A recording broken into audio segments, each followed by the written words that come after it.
மக்களே, welcome back to கொஞ்சம் உப்பு நிறைய காரம். ஈஸியா டேஸ்டியா ஹெல்த்தியா இன்னைக்கு நம்ம பார்க்க போறது ஒரு சிக்கன் மிளகு பெரட்டல் தாங்க. வாங்க எப்படி பண்றதுன்னு பார்க்கலாம். கோழி மிளகு பெரட்டல் செய்ய என்னென்ன தேவைன்னு பார்த்துடலாம். 1/2 கிலோ கோழி நல்லா மஞ்சத்தூள் போட்டு வாஷ் பண்ணி எடுத்து வச்சிருக்கேன்.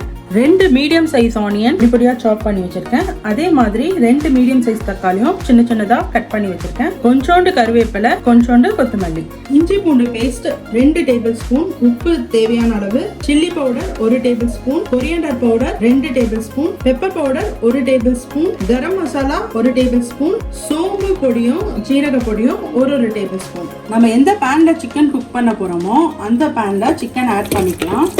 ஆட் பண்ணிட்டு நம்ம நறுக்கி வச்சிருக்க வெங்காயம், தக்காளி, கருவேப்பிலை, கொத்தமல்லி எல்லாத்தையுமே இதுல ஆட் பண்ணிடலாம். அடுத்ததா மசாலா ஐட்டம் ஒவ்வொன்றா ஆட் பண்ண போறோம். ஜீரா தூள், சோம்புத்தூள். இது இல்லாட்டி நீங்க சிக்கன் மசாலாவோ மட்டன் மசாலாவோ யூஸ் பண்ணிக்கோங்க. Garam masala, pepper, coriander powder, chilli powder, உப்பு தேவையான அளவு. இஞ்சி பூண்டு பேஸ்ட் நான் 3 பச்சை மிளகாய் போட்டு அதோட சேர்த்து அரைச்சி வச்சிருக்கேன். இதுவும் ஆட் பண்ணிடுறேன். காரம் மெயின் சோர்ஸ் நம்ம பெப்பர் தான் போட போறோம். இருந்தாலும் சிக்கன் காரம் பிடிக்கணுங்கிறதுக்காக நான் இந்த பச்சை மிளகா பேஸ்ட், கொஞ்சோண்டு சில்லி பவுடர் எல்லாமே யூஸ் பண்ணியிருக்கேன். இது எல்லாத்தையுமே நல்லா பெரட்டி விட்டுடலாம். இப்போ இதில் நான் கொஞ்சோண்டு நல்லெண்ணெய் சேர்த்துக்க போறேன். நல்லெண்ணெய் ஒரு 2 டேபிள் ஸ்பூன் அளவுக்கு நம்ம ஆட் பண்ணிக்கலாம். இந்த எல்லா மசாலாவும் கோழியில நல்லா இன்கார்பரேட் ஆகணும். அது அளவுக்கு நம்ம ஊற வச்சிடலாம். ஊற வச்சுட்டு அப்புறமா என்ன பண்றதுன்னு பார்க்கலாம். ஒரு 1/2 hour to 1 hour அட்லீஸ்ட் நல்லா ஊறணுங்க. ஒரு 1 hour நல்லா மேரினேட் ஆயிடுச்சு. இப்போ நான் அடுப்பை ஆன் பண்ணிக்கிறேன். ஆன் பண்ணிட்டு ஒரு மீடியம் ஃப்ளேம்ல வச்சு அப்பப்போ கிளறி விட போறேன். நான் ஒரு 2 டேபிள் ஸ்பூன் அளவுக்கு ஆயில் போட்டிருக்கேன். தேவைப்பட்டானா நம்ம கடைசியா கூட கொஞ்சம் ஆயில் ஆட் பண்ணிக்கலாம்.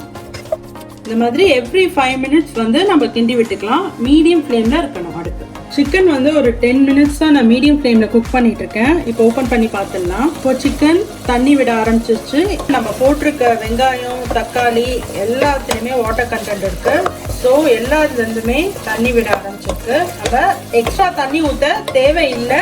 திரும்ப நம்ம மூடி வச்சிடலாம். 10 minutesக்கு அப்புறம் எப்படி இருக்குன்னு பார்க்கலாம். ஒரு 10 நிமிஷம் ஆயிடுச்சு. இப்போ நான் திரும்ப சிக்கன் ஓபன் பண்ணி பார்க்குறேன்.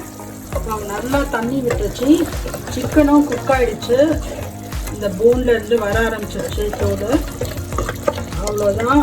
இப்போ கொஞ்சம் ஹை ஃப்ளேம் வச்சு இந்த தண்ணி நான் சுண்ட வச்சுக்க போறேன். சிக்கன் ஆல்மோஸ்ட் குக் ஆயிருக்கு. இப்போ ஹை ஃப்ளேம்ல வச்சு கொஞ்சம் தண்ணி சுண்ட அளவுக்கு நம்ம குக் பண்ணி எடுத்துக்கலாம். இதுக்கு மேல நீங்க மூடி போடணுங்கிற அவசியம் இல்லை. ஓப்பன் ஃப்ளேம்லேயே குக் பண்ணிக்கலாம். நம்ம சிக்கன் ரெடி ஆயிடுச்சு. இந்த தண்ணி எல்லாம் சுண்டிடுச்சு.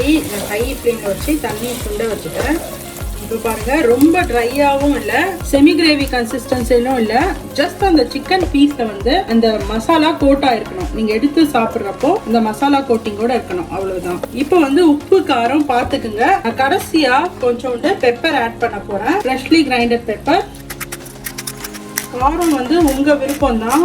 உங்களுக்கு காரம் இன்னும் அதிகமா வேணும்னா நீங்க போட்டுக்கோங்க. கடைசியா இறக்குறப்போ பெப்பர் போட்டா டேஸ்ட் ரொம்ப நல்லா இருக்கும். பெப்பர் போட்டு லைட்டா ஒரு கிளறி விட்டுடலாம்.